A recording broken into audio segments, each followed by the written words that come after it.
Charlie Chaplin एक ऐसा बच्चा जिसके पास खाने को भी पैसे नहीं थे, लेकिन उसने अपनी मेहनत के दम पर पूरी दुनिया में अपना नाम बना दिया। और चार्ली के पिता आखिर उनको बचपन में ही छोड़कर क्यों चले गए और इनकी माँ को पागल खाने क्यों भेजना पड़ा, और कैसे चार्ली ने लंदन से अमेरिका तक का सफर पूरा किया और स्टेज शो करने वाला लड़का आखिर कैसे फिल्मी दुनिया में पहुंच गया। इन सारे ही सवालों के जवाब आपको इसके पार्ट 1 में मिल जाएंगे, जो कि मैं पहले से ही बना चुका हूँ। और अगर आपने इसको नहीं देखा है तो आई बटन में आपको लिंक मिल जाएगा।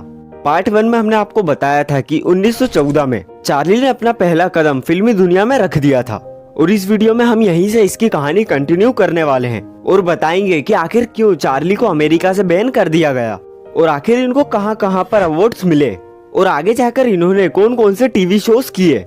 और 1973 में जब चार्ली स्टेज पर चढ़े तो वो रोने क्यों लग गए। आज आपको इस वीडियो में इन सभी बातों के आंसर्स मिलने वाले हैं, तो लेट्स बिगिन।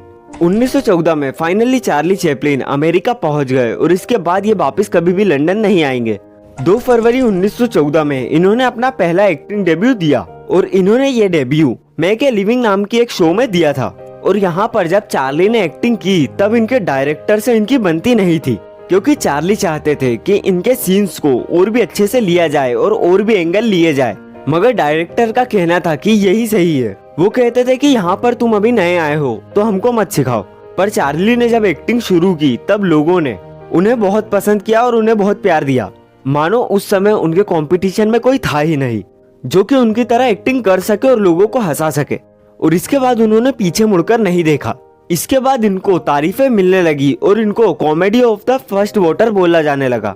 1914 से 1915 तक इन्होंने सिर्फ एक साल में 35 फिल्में लगातार की। इनकी one of the favourite film the little tramp भी यहीं पर आई थी और इसके बाद इनको ट्रैम्प के ही नाम से जाना जाने लगा। जब ये बहुत ज्यादा फेमस हो गए तब 1915 में इन्होंने एक और कंपनी ज्वाइन की जिसको SNA के नाम से जाना जाता था और इन्होंने $1250 हर वीक का साइन कर दिया। और आज के टाइम पर देखें तो ये करोड़ों में है। इस टाइम पर चार्ली को जो पैसे मिलते थे वो USA के प्रेसिडेंट से भी ज्यादा थे और इन दिनों सबसे ज्यादा सैलरी प्रेसिडेंट की ही होती थी। इसके बाद इन्होंने 14 फिल्में लगातार बनाई जिसमें कि tramp one of the famous movies थी। चार्ली ने जितनी भी मूवीज बनाई थी या तो वो कॉमेडी थी या सैटिरिकल, और इन्होंने इसके साथ और भी कंपनियां ज्वाइन की और उन लोगों के साथ कोलैब भी किया। और इसके बाद चार्ली की साल भर की कमाई $6,70,000 के आसपास की थी और इंडियन करेंसी में बात करें तो उस टाइम के 5 करोड़ रुपए। और हाँ, ये उस टाइम की बात है जब इंडिया में 1000 रुपए महीना कमाना भी बहुत बड़ी बात थी। तब आप समझ ही सकते हो कि वो कितने पैसे हैं। और इन दिनों ये सुपरस्टार बन चुके थे और ये दुनिया में नंबर 1 मोस्ट पेड एक्टर बन गए। तब ये फिल्म को डायरेक्ट भी करते थे, म्यूजिक को भी डायरेक्ट करते थे, म्यूजिक को कंपोज भी खुद करते थे और शायद इसी के कारण इनका प्रॉफिट इतना ज्यादा होने लगा था। इसके बाद इनकी बहुत सारी मूवीज आई।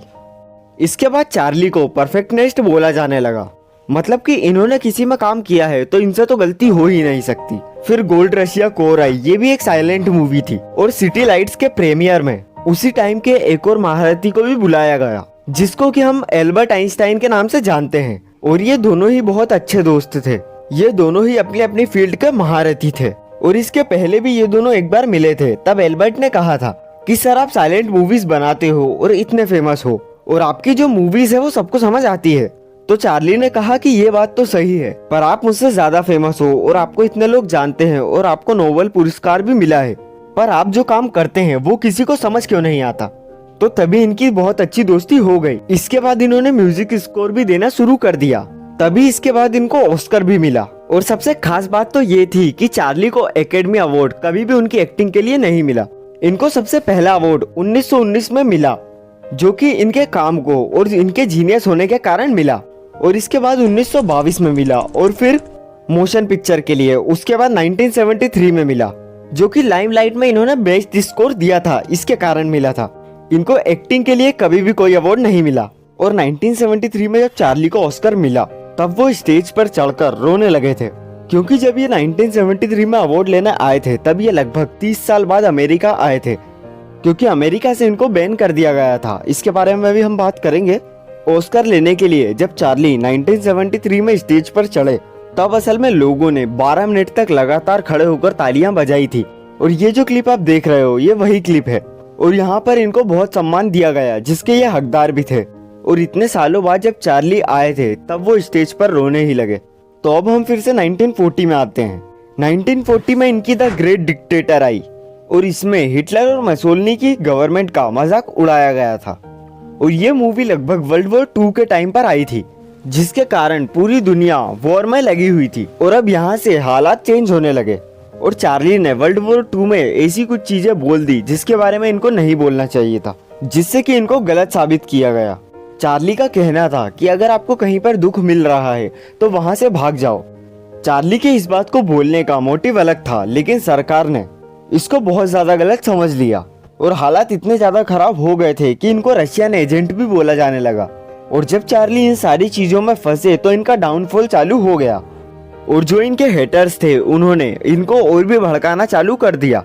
और जब 1952 में ये ब्रिटेन गए थे छुट्टियां मनाने, लेकिन ये वहीं पर रह गए क्योंकि जब तक अमेरिका ने एक दस्तावेज जारी कर दिया था, जिसके बाद चार्ली को अमेरिका से देश निकाला दे दिया गया और इसके बाद इनको अमेरिका से बैन भी कर दिया गया और इनसे कहा गया कि अगर तुम निर्दोष हो तो इसका सबूत लाके दो।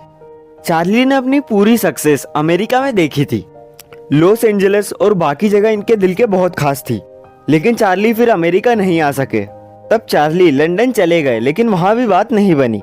इसके बाद वो स्विट्जरलैंड चले गए और वहीं रहने लगे और 1977 तक ये यहीं पर रहे।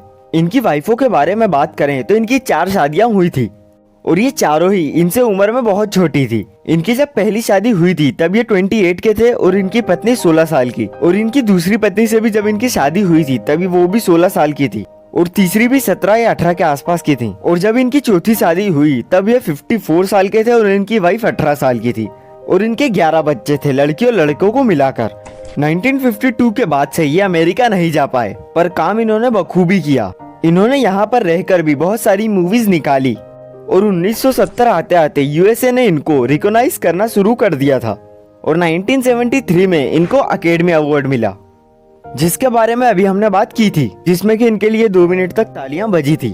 और 1975 में क्वीन एलिजाबेथ ने भी इनको नाइट किया। फिर 25 दिसंबर 1977 में जब लोग क्रिसमस मना रहे थे, जब चार्ली का देहांत हो गया, मगर चार्ली ने जो 75 साल सिनेमा को दिए हैं वो गोल्डन थे। तो आज के लिए बस इतना ही। ऐसी और अमेजिंग वीडियोस के लिए चैनल को सब्सक्राइब जरूर कर लेना और वीडियो को लाइक कमेंट शेयर जरूर करना। और अगर आपने सेकंड पार्ट पहले देख लिया है तो फिर आप फर्स्ट पार्ट भी देख लेना।